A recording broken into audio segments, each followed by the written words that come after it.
I know it's been a while since we've been able to talk to you, but we've been talking to the players obviously the last few weeks, and the linemen, they've been just kind of saying we're not really happy with the way we had been playing. But after last week, after the TCU game, do you feel like you guys have taken some significant steps forward there?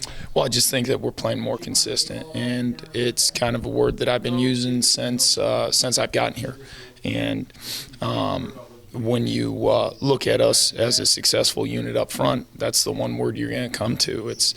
You can't say, oh boy, we're close on this play, or boy, look, we're one block away on this particular play from making a 5-yard gain into a 15-yard gain, being more explosive. So that's still something that we're striving to do, is be consistent for 4 quarters. We saw some different formations or some different actions out of you guys, and I guess the one that has really kind of picked up some steam on social media and things is the kind of like a fake pull and then come back. Was that something you guys have been holding for a while, or is that just something you finally got around to putting in? I'll be honest, I really don't talk too much about schemes. Yeah. Yep. I'm curious, Josh Rivas and then Evan Curl have rotated some. How have they handled that, that duo there? And you'd like to do that at more spots if possible? Yeah, I'd love to do that at more spots, and I think they've handled it extremely well. I know each of them and we have a plan going into each game every Saturday, but each of them have handled it really well. I don't think that anybody loves getting pulled out of the mix in the heat of the battle, but they understand it. They communicate extremely well. I can remember a few times of, when we break it up and I say, hey, Rivas, you're going in, or hey, Curl, you're going in this next series, they grab one another and they communicate the things that they're seeing. Mm-hmm. I know he's not your guy necessarily at your position, but what kind of help is Logan Long in the running game blocking as a tight end for you guys? Yeah, Logan's done a real nice job, and he brings some physicality to the position. You guys have seen we want to be multiple with our formations and with our personnel settings.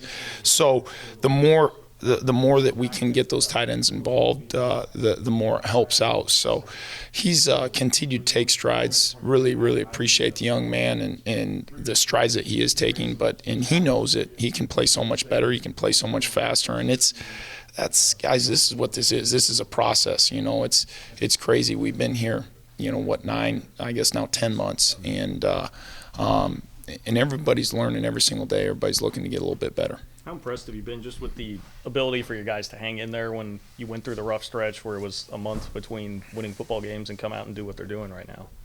Well, it's a thing that we talk about every single day, and that's mental toughness. And I explain to them that mental toughness is very easily defined in my eyes, and that's an ability to overcome adversity. And there's been times I've told them that we need to be tougher mentally.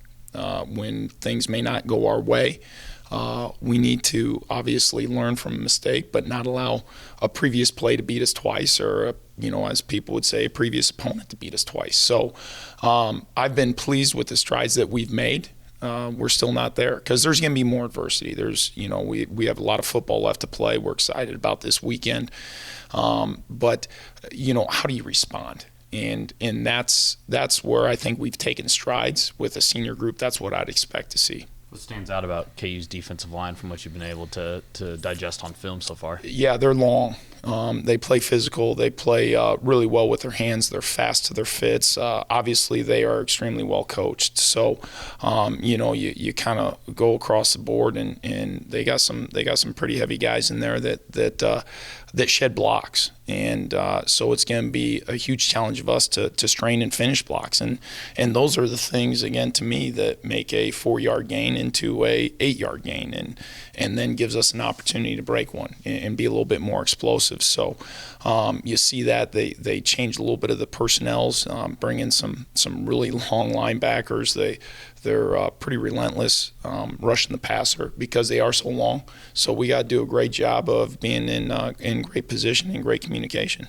The running play last week where you had Tyler Mitchell fake a pull to the right and then come back and block left that Gilbert broke for a pretty long gain. Is that a new design by you, or have we just not noticed? No, that's okay. It was a question asked earlier. I just really don't discuss schemes too much. I appreciate it, though. Okay. Yep. It was a cool play. When you talk about learning, I go straight to thinking, players learning the system. But how much of that is still you learning your players and what's good for them and that kind of thing? That's a great pointing that out, because it is. We're still learning about one another. You got guys who've been in the program for 5 years, but I haven't been around them for 5 years. I recruited a few of them, but we didn't go through the entire recruiting process. So we're still learning a little bit about one another. And I kind of told them last week, I said, all right, now we're getting into the thick of it. You're going to learn a little bit more about me as we continue to challenge you. So, and they've responded extremely well to being challenged. So that learning curve is for sure on both ends.